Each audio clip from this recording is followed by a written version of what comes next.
сте слушали Андрей Аршавин в Зенит Лебедово езеро, не знам, но сега ще разберем какво ще се случи с едни други лебеди в следващата ни емисия. Точно така. 4 лебеда, които пострадаха в тежката зима, бяха пуснати на свобода. Те се лекуваха в спасителния център на организацията Зелени Балкани в Стара Загора, която приюти през февруари птиците, за да ги спаси от рекордните студове. Вижте. Премръзнали и прегладнели 3 неми лебеда били докарани в спасителния център в началото на февруари. Заедно с тях е приет и един полен лебед, който паднал в разтвор от каучукова основа в бургаската рафинерия. Цялата птица, когато е в така омазана, не може да лети, перата са сплъстени, теглото й се повишава и реално на практика тя ще загине. Специалистите настанили лебедите на топло, хранили ги и лекували. Напълно възстановени, те ги върнаха обратно в природата в язовир Овчарица.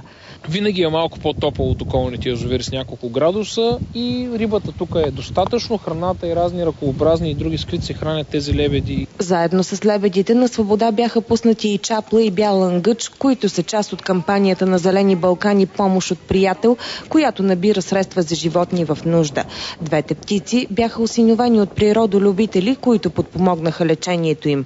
В спасителния център годишно се лекуват над 1000 болни птици.